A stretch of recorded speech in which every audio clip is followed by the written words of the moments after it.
Hey, everybody, welcome back. I'm Susan Linder, your host of the Innovation Storytellers Show. And boy, do I have a guest for you today. We are going to be talking about some very controversial topics. So I want you to buckle up, strap in, because we are contemplating today whether or not corporate innovation really lives up to its mantra of bringing true innovation to the company, to the marketplace, and to customers who are looking for avant-garde shifts in the way the business is run, the way business models are set up, and how they deliver products and services to people who desperately need them. So I'm so excited to have with me here today Elliott Parker. He is the CEO of Alloy Partners. And if you don't know them, you should. They are a venture builder that creates and co-creates advantaged startups with corporations and entrepreneurs.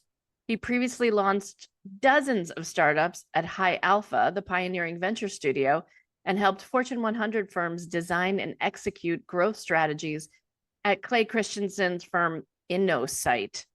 Elliot is passionate about helping big organizations move fast and think boldly.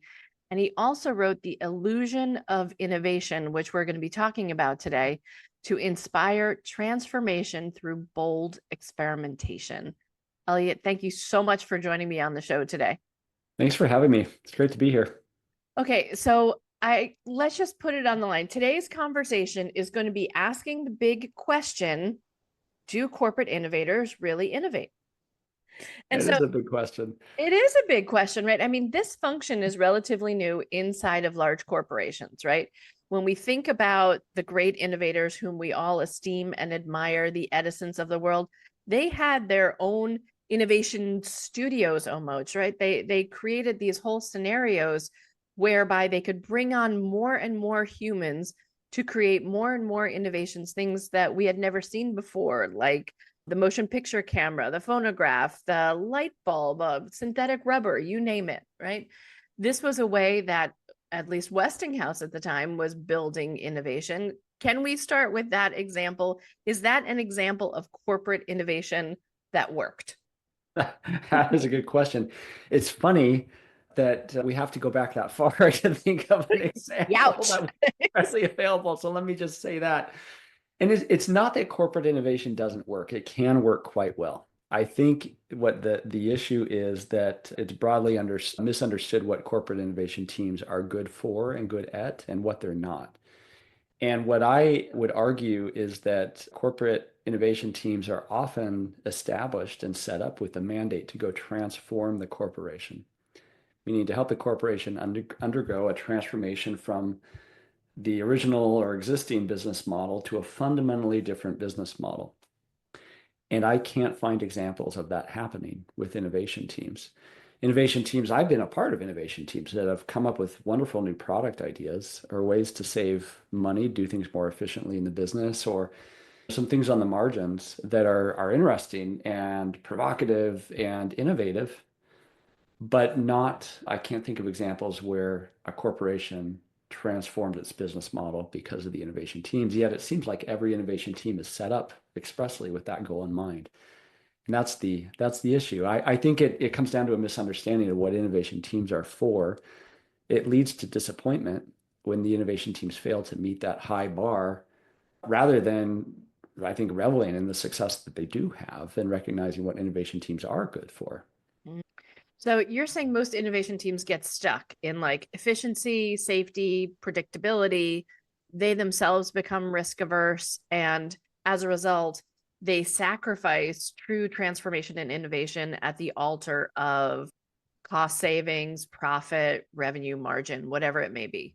Yeah, I'd go one step further and I'd argue it's actually structurally impossible or very close to impossible for an Wow. innovation team to execute that kind of transformation within the walls of a corporation. If you think about a company as it scales Mhm. and grows, it takes the governance systems, how the company makes decisions, the incentive systems, the talent types of people the company hires, the processes that are used to operate the business are all optimized for preserving what exists, for safety, for making everything as predictable as possible. In a corporation, in our world in venture capital, we think a lot about the frequency of correctness versus the magnitude of correctness. Inside a corporation, you want to be frequently right. The magnitude doesn't matter, meaning do not make a mistake. You can't be wrong here. You need to always be right. In a startup or in venture capital, it's the exact opposite. It's the magnitude of correctness that matters a lot more. You Mm. can be wrong a lot because when you're right, it really pays off. And in venture capital and in startups, we have systems of governance and incentives and access to talent and processes that are optimized for that, for taking big bets. It's the old Jeff Bezos thing. He says, I think it's Jeff Bezos said in baseball, you go up and swing the bat. The most amount of runs you can score is four. In business, when you go up and swing the bat, the amount of runs you can possibly score is infinite. So you want to take as many swings as you can. Mm. And the problem is inside our big corporations, the way we operate, we're optimized for that safety, which by ironically over the long term turns out to not be very safe. And so when you're operating an innovation team within those constraints, even if there's some distance, right? You've got a separate budget and maybe you've got some freedom in the innovation team to make your own hiring decisions or whatever. There's still a cost. There's a tax in terms of what the innovation team has to borrow from the core business. Maybe it's we have to get our funding from operating budgets of other profitable or not cost centers, profit centers in the business, or we have to use our hiring practices, or everything has to be reviewed by our internal attorneys. It's got to be on brand when we release something new, whatever it is, these kind of death by a thousand cuts. That's the organization trying to operate in an environment of safety. And innovating, true innovation, learning is not safe. It's not capital efficient in the short run. It's capital inefficient in the short run. And so it's very hard to do that inside a corporation. It's a structural problem. Some of the brightest people in corporations I've ever met are running innovation teams, the most capable, the smartest. And they should not feel bad when they are failing because it's not for lack of will, it's not for lack of intelligence or capabilities. It is a structural problem that is you can't be solved with existing structures. So this risk aversion is what's killing corporate innovation, but also the incentives and structures that exist that it creates this level of fragility, right, in a large organization. And I was thinking like, okay, who are the companies in my mind that I think are most innovative? And I was like, well, Google, right, just changed the game with search, right? And then added search engine optimization, search engine marketing, created whole categories of industries, created Google Office, right, which 90% of I think every startup in the world starts off with a Gmail account, getting there. But to your point, that wasn't a corporate innovation team. Yeah. And the question of whether Edison would even be given the opportunity to take 10,000 at bats for the light bulb. It's true. Jeff Bezos says your at bats are infinite, right? The swings that you can take are infinite, rather. But who's giving that person the budget and the time to get it done? Right. Yeah, and this in the end, what it comes down to, and Clay was working on this idea. Clay Christensen was working on this idea before he passed away. He had this idea. He had written some Wall Street Journal editorial on this, and then I think a Harvard Business Review article on the topic of what he called the capitalist dilemma, Mm. which is if you boil down the problem with innovation inside of big companies, at its core, it's this pursuit of return on invested capital that prevents new market creating innovations, meaning it is a lot easier to improve your return on invested capital metrics by choosing to shut down a factory rather than it is to create a new business from scratch. And so if we've decided as a society that ROIC is the primary metric by which we determine the success of companies, then executives are going to be incentivized for delivering on ROIC and for, in the end, shutting down factories or pursuing efficiency innovation rather than new market creating innovations. And so that then leaves market creating innovation to be the pursuit of startup founders who have nothing to preserve and everything to gain by taking those at bats and scoring infinite runs.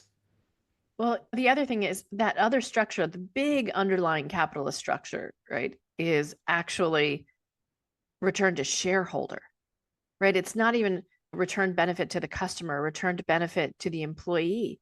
It's return benefit to the shareholder. And what do they Right, produce? What do they right. add to the equation? Nothing. It's just a take model. It's not a Yeah, given. it's return to shareholder over a short timeline as well. And this is the Right. important thing, right? If you think about a while back, and in fact, in my book, I've got this chapter on the longest lived companies in the world, many of which are over 1,000 years old. The oldest company in the world was founded 100 years after the fall of the Roman Empire. So you can look at some of these companies and say, what enabled them to endure? And I will tell you, in 100% of the cases, it was not short-term profit maximization. In For fact, you can argue that the companies that pursued were a little too greedy on profits in the near term. They don't make it because society finds a way to make sure they don't endure. Monopolies don't endure. They get shut down either by government action or competition that is propped up by society or enabled. You or can be, disruptive startup. yep, you can be too greedy. And that's part of the message. I'd rather, if you think about over longer timelines, I think it's much more important to maximize total profit under the curve over, say, 100 years than it is to maximize profit in the next 2 years. And so if we think around across longer timelines, that actually serves our shareholders better in most cases. Not universally true. Some shareholders don't want that. And maybe there are structural problems in the way we run our public markets that prevent long timelines. But I think operating over long timelines can be a competitive advantage because most companies just don't operate that way. Yeah, and most startups aren't even geared to think that way, right? You better sell in 3 to 5, or what a loser. Yeah, And that was yeah. the mantra of Silicon Valley when I was growing up in the 90s.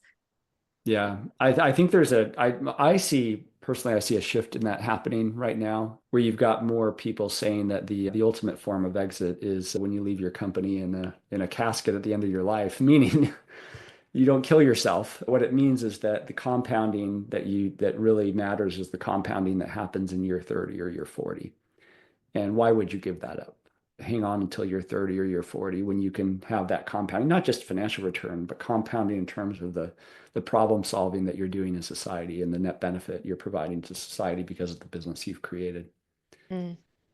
So I want to come back to your book, but I want to talk a little bit about Alloy because you're doing things differently than other venture studios, and I'd love for you to just share for my listeners why you decided to build it this way and this philosophy of how you're supporting corporate innovation in the processes that you are deploying.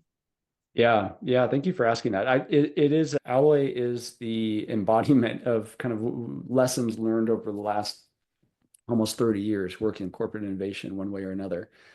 If you go back to 1997 when Clayton Christensen wrote The Innovator's Dilemma and then The Innovator's Solution, what he proposed is the solution to the dilemma. And the dilemma is that as you serve your best customers in ever more profitable ways, you move up market, leave yourself exposed at the low end for new entrants to come in with good enough products or services that grab a foothold, move up market, and displace you as the incumbent. So the message is you can do everything right and you will go out of business.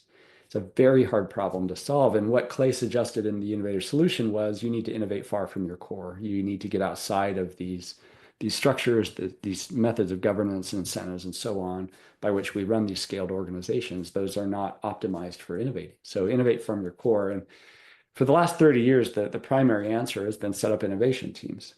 Give that team some distance from the core business. But often it's still funded using operating budgets rather than balance sheet capital. It's still using those internal committee making decision processes and things that we talked about. And so even with some distance, what we found is those teams just don't go quite far enough, meaning corporations aren't pushing that out as far as they should to produce truly meaningful, groundbreaking results. They're not uncovering the anomalies that Mm. they need, the surprises that they need to lead to new ways of understanding how the world should work and can work. It's rather focused on preserving what has got them to that point. And so I've been frustrated by this myself. I'm sure many of your listeners have too. And I've just, over the last 15 years, wondered if there was a better way to do it. And as an entrepreneur who started many companies, I've seen what startups can do to upend markets and to grow and to learn quickly. And it feels like the governance systems and incentive systems startups use are really effective at identifying new ways of imagining how the world could work. And the thought occurred to me maybe 10 years ago. I thought, boy, if we could somehow marry the best of these big corporations with startups, everybody would be better off. Mm. Corporations know better than anybody else where the opportunities and the problems are in their space. They're just structurally challenged to go after some of these things. Startups, on the other hand, are excellent at learning and figuring things out. Entrepreneurs, really good entrepreneurs, can make amazing things happen in a short amount of time.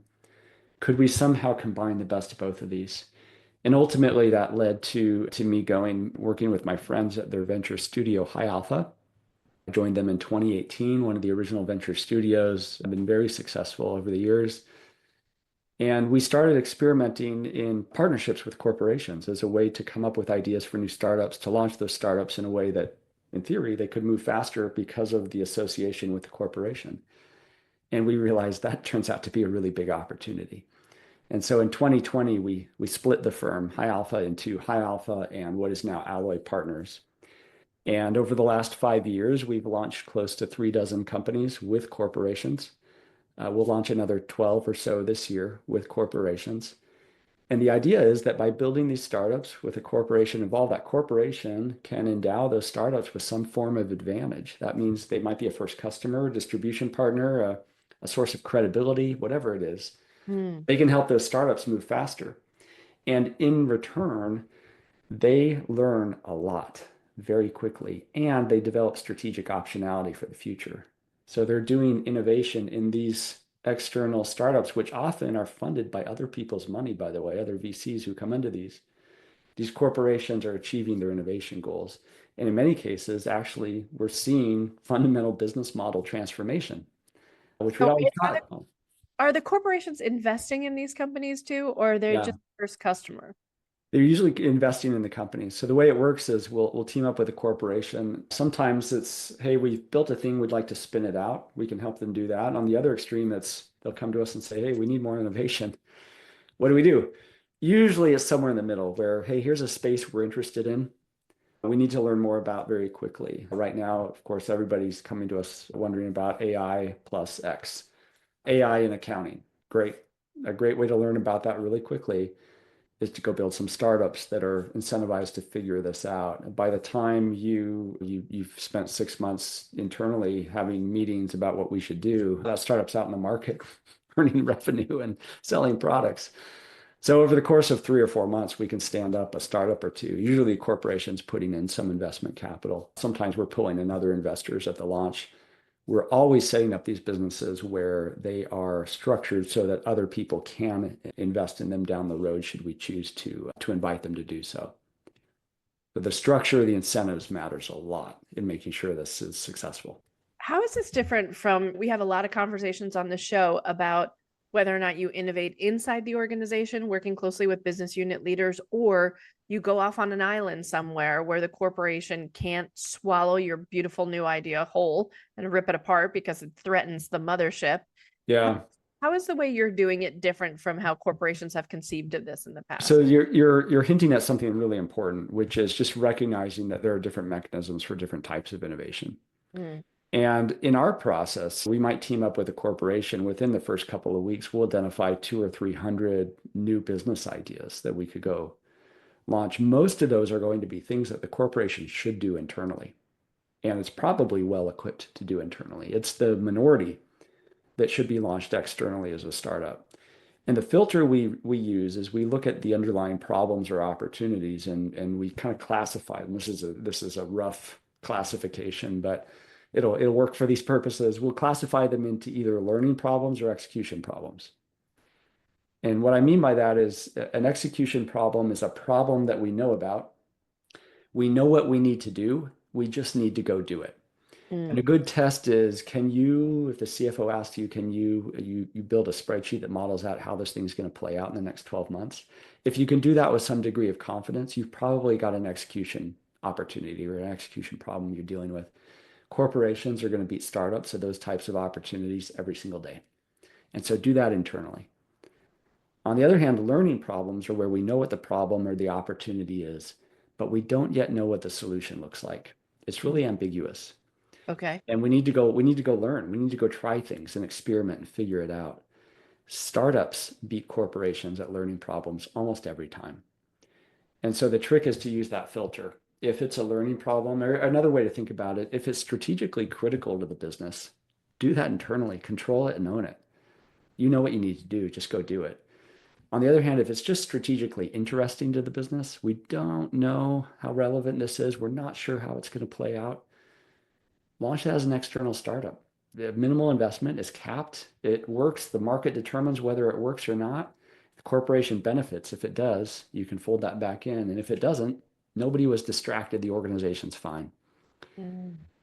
And do you think that from a long-term perspective, this kind of doing this on the outside is the best way, the most efficient way? Like, how do you create some kind of institutional knowledge of what's going on if we're always looking to external partners to help us make this real? Yeah, that's such a critical part of it. There has to be a translation engine between the two. This Uh-huh. is where I used to work in corporate venture capital, and this is where a lot of CVC teams run into problems. Is they're out making investments, they're learning a lot about how the market's working. They're seeing what's coming around, they can see around corners. Mm. But how do you take those lessons and enable the rest of the business to know and to do things differently as a result? That's really hard to do. And so in our model, when we think about building these startups, we will not launch a startup unless there is some defined advantage in that startup because of its association with us and the corporation. And we hold a very high bar for that. And so when we're launching these businesses, they're expressly designed to either solve a problem the corporation already has, a problem their customers have, to solve a problem that their ecosystem has that they operate in, or to just explore some area that looks threatening or promising. And so by nature, by the design of the thing, there is embedded in that some translation. But ultimately, I think this becomes the job of the innovation team. And it gets back to that first question we were asking, what is an innovation team actually for? What do they do? What do you do all day? Yeah, exactly. What is he doing in there? Yeah. Yeah, I mean, I remember years ago, my kids were having this conversation at the dinner table. I was a consultant back in the day, and when I was working at Clay Christensen's firm, and I remember my 8-year-old asking, Dad, what do you actually do all day? And my 6-year-old said, Ethan, that's such a dumb question. He insults people. Oh, I said, what? He said, he insults. It's like, oh, no, no, consults. ah, Something totally different. Totally different. that's so funny. But I saw my son over the weekend and I said, do you remember when you used to come to work with me and dad? And he would say, and I would ask him, what do you want to be when you grow up? He said, I want to be a Lotus public relations worker. And I said, why is that, Mike? He goes, because all you do is sit around and play on the computer all day. That's what I want to do. amazing. Every 6-year-old's dream, public relations. That's great. But it really does the question of what is an innovation team for? Here's where I think corporations run into problems. Okay. And I'm going to get very philosophical for a second about what corporations are for. I'm going to put on my I'm going to do glasses this. then if that's the All case. right, let's put on. So there's this amazing, I'm going to call him a philosopher in the UK named David Deutsch, who thinks a lot about the kind of how ideas form and how do we operate the scientific method to learn more. And what he proposes is the idea that civilizations fail for the same reasons. They've all failed over history for the same reason. And that reason is that civilizations cannot gather enough knowledge or wealth to deal with the problems that arose. As those problems stacked up, ultimately they encountered some problem that was so big or so important, so hard to deal with. They didn't have the knowledge or the wealth to deal with it. The civilization failed. What he argues is that all problems are solvable within the laws of physics as long as you have enough knowledge and wealth to deal with the problem. And so what he says, he advocates, is that civilization should be focused on gathering knowledge and gathering wealth so that they can deal with any problems that pop up in the future, especially problems we can't yet predict. And I think this is true of companies as well. No company ever failed because it gathered too much knowledge. They all fail for the same reason. They run out of money, or they don't know how to deal with the problem that they're facing. And so if you want to build a business that endures for a long time, you want to organize that business around the gathering of both knowledge and wealth. Hmm. And that's assuming the business should exist for a long time, right? And not all businesses should. As long as that business is producing societal surplus, though, doing good for for society, we should want it to endure because skilled corporations are actually a really efficient way to address big problems when we do them right. So corporations should be out gathering as much knowledge and wealth as possible. And in my view, innovation teams are really poor gatherers of wealth. They're very good gatherers of knowledge. And where corporations run into trouble is they say to an innovation team, hey, we've got a $1 billion revenue gap, and we want you, the innovation team, to go close it. We want you to come up with a new $1 billion of revenue in the next 5 years to close our revenue gap. Innovation teams are really bad at that because, for all the structural reasons we talked about, the operating business, on the other hand, is really good at closing revenue gaps if they know what to do. And so if you can take the operating business and enable that operating business to focus on the gathering of wealth, running that business as efficiently as possible to free up capital, innovation team can focus on gathering knowledge and sending that knowledge over to the operating business to be converted into wealth. That's how an organization endures for a long, long time. And so if an innovation team's metrics and goals, objectives are all focused around the gathering of knowledge, the innovation team is going to be more successful or perceived as more successful. The organization overall is going to be more resilient. So what an innovation team does is you take in assumptions about the future as your front end of your system. Your process is you run experiments in the form of building new ventures internally, externally, partnerships, investments, in some cases, coming up with new product ideas, whatever it is in that thing. And at the end, you've either validated or invalidated assumptions. You've created knowledge now about the future that you hand over to the operating business to then to go turn into more wealth. And it's in the confusion of those two. The operating business is really good at gathering knowledge, or the innovation team is really good at gathering wealth, where we run into problems, in my view. And I know it's not quite as, that's a little bit oversimplistic. I'm going to suck on the end of my glasses here. So I'm digging in deep. But, it's interesting, right? I mean, as you're talking, I'm thinking about the companies that exemplify these things, right? So if I think about a company like Apple at the moment that's sitting on a crap ton of cash, right? I mean, they've got their own political problems to deal with at the moment. But when I talk to my kids about Apple, they don't see them as innovative because that's what they grew up with. And frankly, the iPhone hasn't really changed. My laptop hasn't really changed. All of these things feel like sturdy, reliable components of their lives. They don't necessarily feel innovative to them because they feel native. And as a result, all of the innovation that we've seen from Apple over time has been incremental. They haven't really made a dip yet into the AI world in a way that's noticeable. They were never really interested in search, even though they launched Safari, right? And they had their own browser that there's no particular ad business associated with that. There's Apple Mail, but everyone uses Gmail on their Macs. So it would seem that even though there's an abundance of cash, which they've done very well, and they have an abundance of knowledge, is it just not in the right place? Are they so design and brand focused that they've missed the opportunity when it comes to applying the knowledge that they've gathered?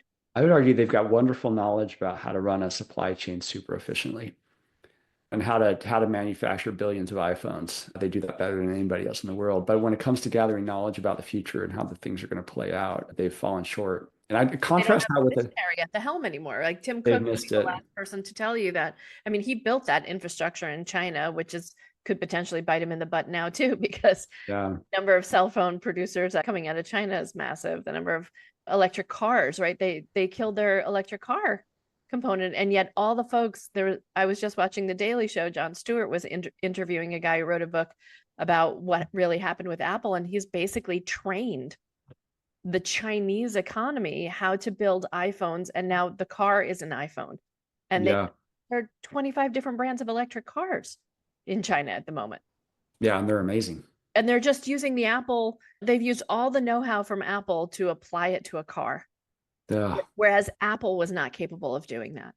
Yeah, contrast that with an example I like right now is Meta, right? And love them or hate them. What Meta did a few years ago is they because of shareholder pushback, decided they needed to operate more in a more capital efficient way, and they let go a third of their staff.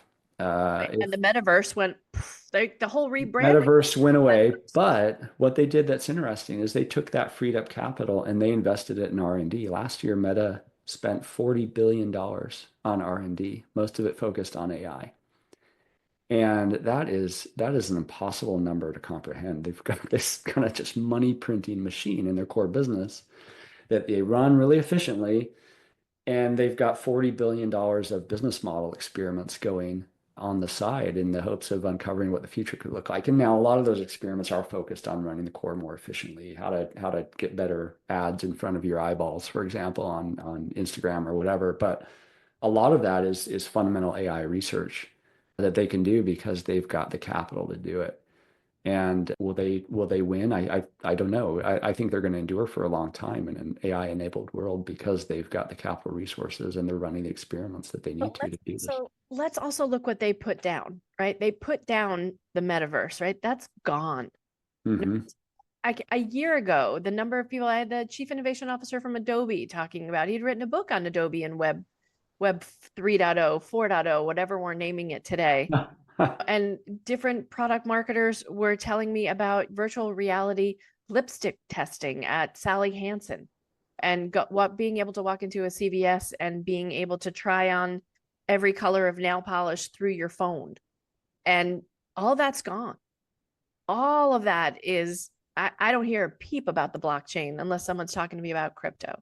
Hmm. Even where it's so critically needed, like medical records, let's say, where there's an opportunity to create a whole trusted environment around medical records. But so $40 billion now is suddenly funneling directly into AI, and maybe that's the right decision. But it's fascinating to think about what gets lost along the way with this kind of capital and knowledge discussion. I mean, you have to put the failed experiments down. There's no VR going on anymore, right? I don't hear anything about Oculus. Yeah. Yeah. True. All Yeah. to have evaporated. So tell us about some of the case studies from Alloy about these companies that you're building. How should my listeners begin to think about how do I work with a venture studio to help me build ventures that actually take my innovation quotient to a higher level? Yeah. Great question. There's four primary reasons why corporations build external startups. Okay. Number one is they have a business problem inside their business they can't find a good solution for. And it's just strategically off center for them to go build their own solution. I remember one of the first companies we launched was working with a large corporation, had an internal supply chain challenge around tracking the reliability of their supply chain. They couldn't find a good solution in the market for it. And we're preparing to spend $20 million to build an internal tool. And we thought, if that is a problem for you at $20 million, I bet other people have the same problem. Went out and validated that. And sure enough, found that was a problem across lots of companies. And so we went and built a startup. That corporation signed up as the first customer at, I don't know, it's called 100,000 a year software subscription or whatever it was. I don't think it was that much. And solved their problem within months. And this has been a problem that they've been kicking around for years. And what's interesting in that one is the startup then quickly pivoted, by the way, found a much, much better way to solve the problem than we'd originally envisioned working with the corporation. A much more efficient way to solve it. Number two reason is the corporation, their customers have a problem. And if the customers could solve that problem, they'd be better customers for the corporation. That happens a lot too. And it may not be strategically critical for the corporation to go address that exact issue with their customers. And sometimes a startup can do that better.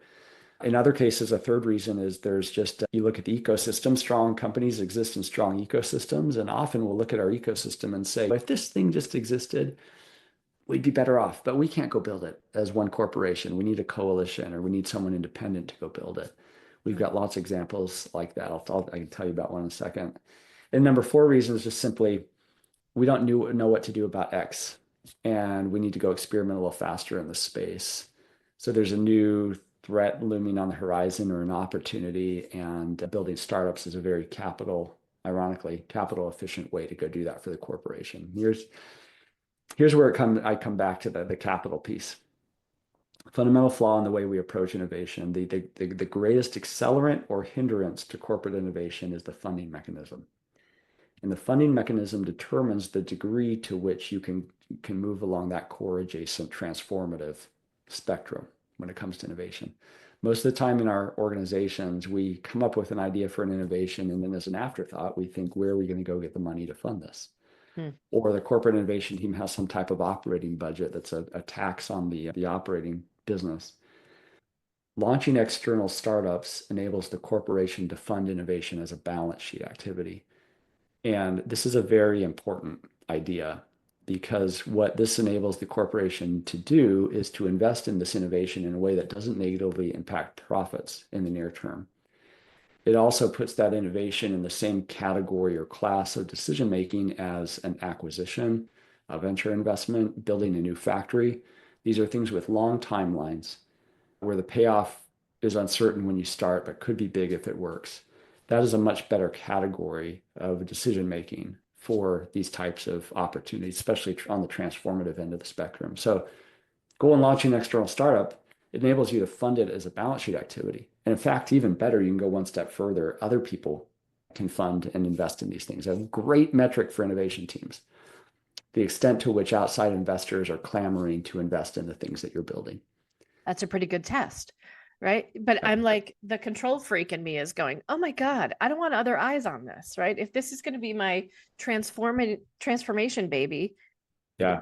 I had a fantastic guest on the show named Steve Rader, who is just a champion of open innovation at NASA, just retired from there, pretty much set up their open innovation program. And he often tells the story of a potato chip factory that was looking to solve their last mile issue, which was getting that last gunk of grease off the potato chips before they go in the bag. So when you stick your hand in, it doesn't come off all greasy and gross. And so no one in the factory could figure out how to solve it. They didn't even know who the right person was who could figure it out. And most importantly, they didn't want anyone else to figure out the answer to this problem inside of potato chip world. And so they created an open query that said, how do I dislodge a viscous substance from a thin wafer? And so it was posed in hypothetical in this open innovation framework where anybody could participate to solve these kinds of problems. And it turned out it was a violinist who understood that when you rub rosin on a bow, that is a viscous substance going over what was a string, but kind of took the place of a thin wafer. And the answer was sound waves. Sound waves would lift the oil off the potato chip. Amazing. And so, who would have thought you never were going to hire a full-time violinist to work on these issues, right? I love that. I love that. Yeah. It's such a great plug for open innovation, but also how do I disguise this? Because if I bring other venture investors on, they're going to want to take this broad. They're going to want to scale this. They're not going to be content with just one company saying yes, are they? Yeah, and I argue if you're, and that's a filter too, right? If you don't want the scaling, do it internally and try and pull it off on your own. But let me I'll give you a real quick case example of this. We were working with a utility that produces power, right? Heavily regulated. This utility has made promises around their sustainability, environmental impact, and they've converted in the last few years, converted some of their coal plants to biomass plants. Okay. So instead of burning coal, you're burning agricultural waste, wood waste, paper waste, and converting that to electricity and doing it really efficiently without damaging the environment. The problem in these first couple of plants that they converted is they didn't have consistent, high quality supply of biomass to convert into electricity. And they were dealing with the question internally, should we convert more coal plants into biomass? And they'd made public proclamations that they needed to adhere to, but weren't confident that there was a supply chain to do this. And so we said a good way to answer this question is to build a startup. Let's go build a startup focused on developing a biomass supply chain for power plants. And if they can't do it, you've got your answer. There isn't a way to do it, probably. And if we get a good team and have a good initial hypothesis and all that stuff. So we started a company called Woodchuck, amazing entrepreneur, great name, great branding. Went out and started working with construction companies to gather their wood waste, putting dumpsters at construction sites, using AI and cameras to track the quality, quantity of wood waste, measuring the wood going onto a site, the wood going into the building, wood going out on the dumpster as a way to help those contractors get LEED certification and things. And before we knew it, these guys in the startup had developed a supply chain for biomass plants, more than these couple of plants could even handle in the beginning. And along the way, discovered that some big companies had this problem, not just construction companies. Think about companies that run national chains of warehouses with lots of cardboard waste.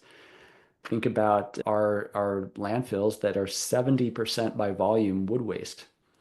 And Is that right? yeah, yeah, if you could somehow divert all of that wood waste into more better uses, that would be a big thing for society. And this little startup we launched to solve this one problem is working with some of these big companies on methods to address this stuff at scale. And if it works, becomes a massive business very quickly. Wow. So here's it again, it began with this initial question the utility needed to answer. They got their answer quickly, but they also, as part owners in this business, are riding the equity increase so that they can go fund more innovation and more answering questions like this. Got you. Wow, what a fantastic story. I work with a lot of utility companies and just struggling to get the message out about where innovation is taking place inside my boring old utility company that Yeah. sends me my monthly bill. Like these are the feel good stories that people really want to hear about and know that their contribution in exchange for their energy is making a difference. Yeah, and utilities are interesting because they are very regulated in terms of how they use their operating budgets. And so it's hard to innovate. They know they need to. It's very hard to. So if you can somehow put the innovation into vehicles that can be funded with balance sheet capital, utilities have almost endless access to debt and balance sheet capital to fund that infrastructure, things like that. And if you can put this opportunity in that category, it's much easier for them to fund. They can do a lot more innovation that way. Yeah.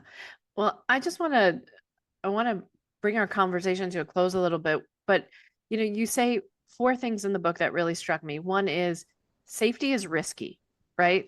If you keep doing the same thing you've always been doing, you are putting this fragile mark on a business.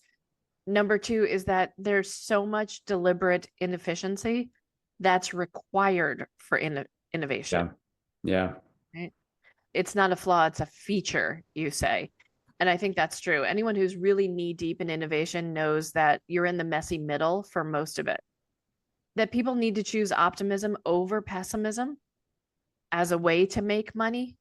That has to be Yep. part of the emotional experience of innovation, and that experiments are options, right? We are going to fail in our innovation, but expecting every project to succeed is the recipe for failure. Yeah, if all your projects are succeeding, you're not pushing the boundaries far enough. You're You're doing a lot not of core really in it, innovation. right? You're doing this incremental stuff. Yeah, that's right. That's Yeah. right. Yeah, no, it's what we tell companies all the time when asked, well, how do we do better? How do we produce more innovation? How do we produce transformation? Mhm. The answer in the end, in the face of an unknowable future, the best strategy is to run as many experiments as you can at the lowest possible cost per experiment. There is no data about the future, right? The only way you get data about the future is by creating it, and you create data by taking action. Action creates data. And if you take that action in the form of many, many cheap experiments, you're going to uncover the anomalies in that data about the future that enables you to do things differently. And so the key is to find and develop structures of governance, incentives, talent, processes that are optimized for rapid, inexpensive experimentation. We say experiments should be fast, cheap, and weird. Weird meaning I designed to challenge the status quo thinking of the corporation, not designed to reinforce what we already know or believe to be true, but to challenge it. This is like the graffiti on the inside of an innovator's bathroom, right? That's cheap and weird. I know I've thought about putting it on t-shirts. We haven't done it Fast, cheap, and weird. Yes, I think that you should have like a whole sprint week that just I would run that sprint with you. That would be a lot. yet. Okay. Three hot seat questions and then I'm gonna let you go. So, Great. what is the greatest innovation of all time, Elliot? The corporation. And Mm, that is a surprising answer. Not many people will agree with me on that, but human. the our ability to collaborate across hundreds of thousands or millions of people at once around a set of promises that we make and write into paper is an incredible, incredible thing that we've developed. So the corporation is one of our most amazing inventions and not often recognized for what it is. Okay. And to dispel the myth of the sole heroic innovator, if you could join any innovation team in human history, which one would you join? It'd have to be Bell Labs working on the transistor back in the 1950s. Amazing. That's an amazing collection of individuals doing remarkable work with the freedom to screw up. Yeah, that last part's important. What's the innovation the world needs now? The world needs to figure out what to do about AI. And here's what I mean by that. We're in the skeuomorphic stage of AI, Wait, which means, that's a big word. yeah, big word, sorry. It's the idea that we take the new technology and we apply it to things that we already know and understand. Think about it. A great example of this is when movies first came out 100 years ago, they looked like stage plays. There's Right. one camera in the middle, people would enter and exit the stage because that's what we knew. And it took decades before people realized, oh no, this is a totally new medium and we can do all kinds of things with the camera that are different.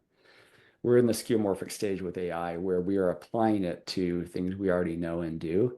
Think about all the examples that you can ask big corporations. What are you doing with AI? It's almost 100% around driving efficiency so far, or maybe slightly improving the customer experience. What we're not seeing yet are the fundamentally different and new business models that AI enables. We're close. We're getting closer, and you see hints of it here and there, but we're not there yet. And those certainly aren't being driven by corporations to the extent they should. So we need better examples of AI creating entirely new business models to propel growth, market creating innovations, not just efficiency innovations. Amen. And with a touch of safety, some guardrails on board so that the robots don't eat. Yes.